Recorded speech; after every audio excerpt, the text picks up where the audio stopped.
Welcome back to Metal Heroes Anime Review, episode number 28.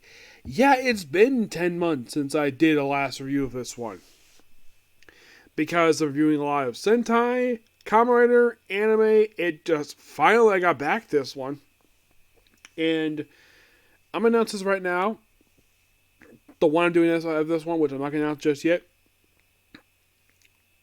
The plan was originally after this one I would do Hurricanes next, after I finish this series.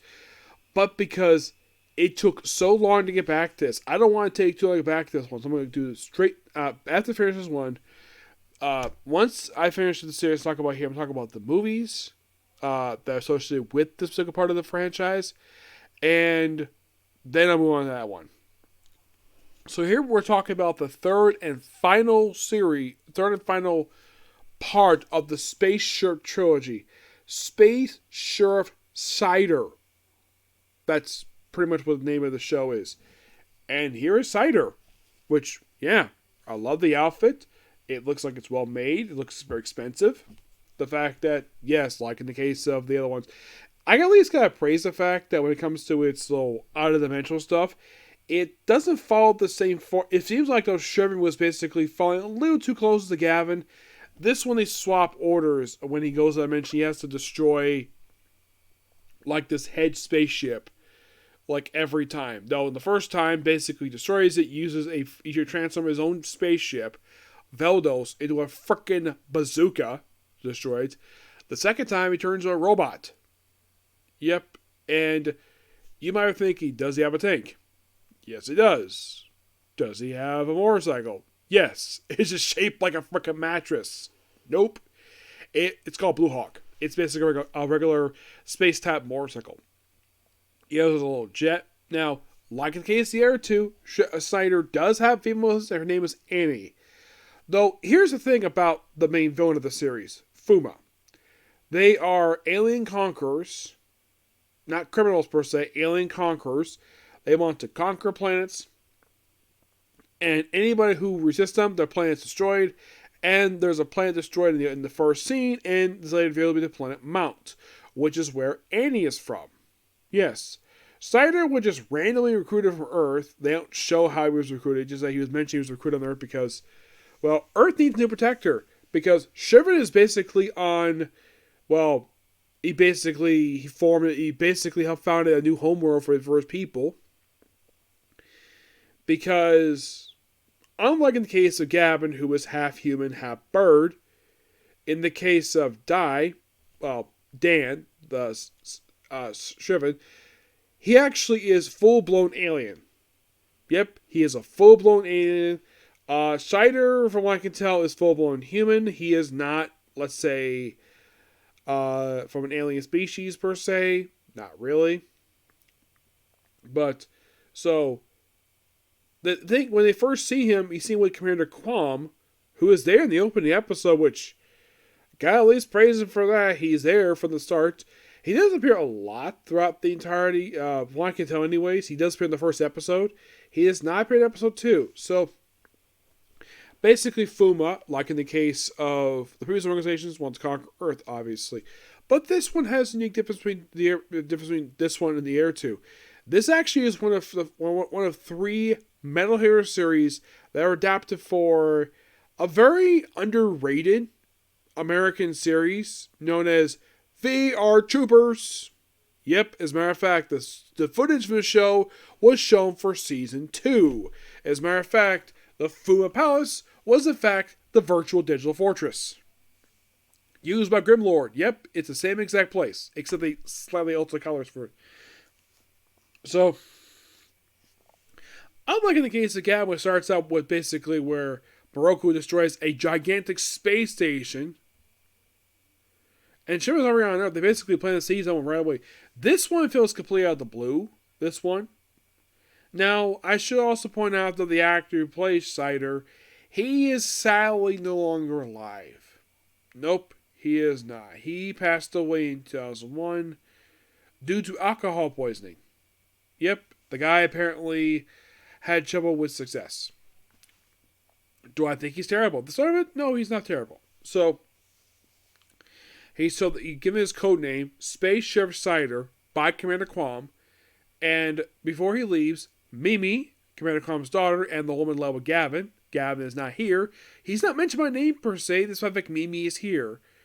So she requests they take Annie with him to Earth. Now, this particular is something that they probably had so at least she has a reason being there. Mimi had the reason why she came along with Gab because she's in love with him. The field partner that Dan had in the previous series, Shivan, because it was required. This one, there was a story reason why. It's like, oh, because she's in love with Gavin, because she was obsessed with him. This one, not the case, because she wants vengeance on Fuma for destroying her home planet. Okay, so they go to Earth. Now, unlike the previous two ones, he is not shown having a job. He just wanders around Earth. He doesn't have an actual, Earth job. Gavin did. He worked freaking stable. Dan basically was a ranger, then he did something else. But in the case of Dai, no. There is no job for him. He just wandered around in his Jeep. At least not a Suzuki like in the case of Gavin's.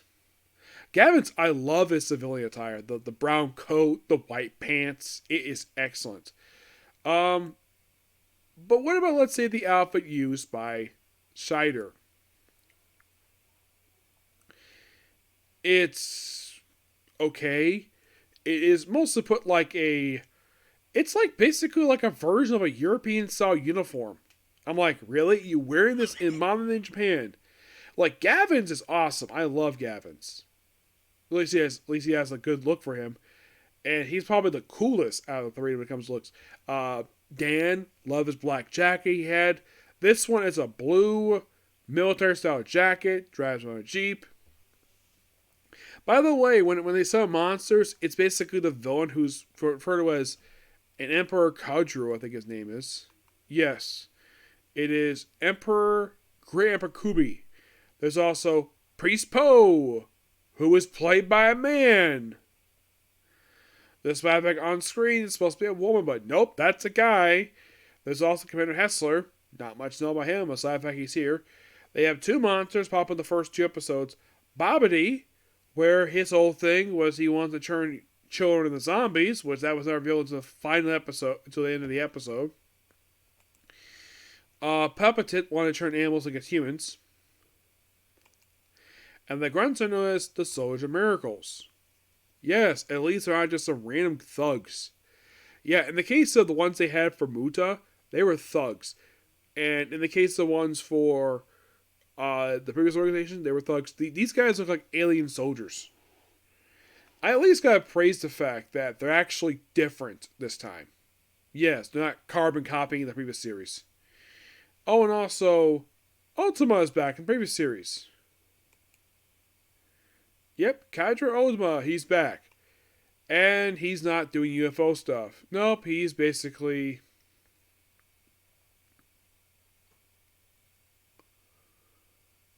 trying to teach a big how to shake. Yep, that's also introduced episode 2 Yoko in episode 2.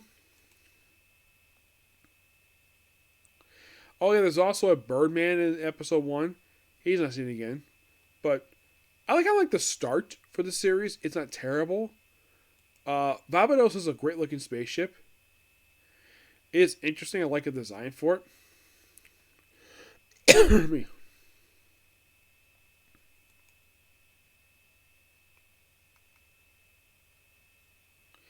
Yeah, and its shooting formation is basically a giant. I think it was bazooka looking. It's basically a gun.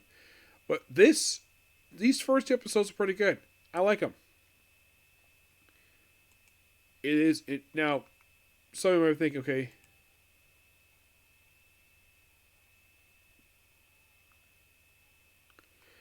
the weird thing is that when it seems as though they just randomly drop, it seems like they didn't have much plan per se. So it's like, oh, we gotta do another Space Sheriff series because Space Sheriff is popular, so let's just randomly say, oh yeah, they recruited him off screen, trained him, And yeah, he's definitely trained. He's definitely very good at what he does. He knows how to use the suit properly. And unlike in the case of the last two, they say he's coated in blue energy, like blue plasma blue energy, and then the suit comes out of nowhere. Unlike the previous series, suit is actually stored on the ship itself and transported onto him. And you might be curious. You might be thinking of asking this question, Nick. Does the episode have the explanation? Oh yeah, the transformation takes 1 millisecond to happen. Does it happen here? Yes, it does. But it happens only in the first episode.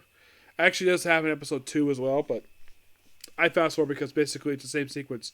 Yes. Now, I get the reason why they have that there. Because it was a weekly TV show, but binge watching, you don't need to have it there. Like, the best option after you see it first 2 times, skip it. That's why I suggest. Like, if they have that little sequence, even though it's like roughly about 30 seconds, just hit the skip button and just go straight to the next sequence. Aside from Pokemon Conquer the World, which it seems as though I'm buying a little of this one from Sentai with the whole Alien Conqueror stuff, which is fine. At least got praise the fact doing something out of the box to villains. They're Alien Conquerors, though they're borrowing similar ideas from previous series, which fine. But oh, by the way, what's the signature move? It's basically, I think it's like Blue Dynamite. I think it is. Dan's signature move. Let's see if I can find it here. I'll die. What is the name of this move? His finisher is Blue Flash Spark.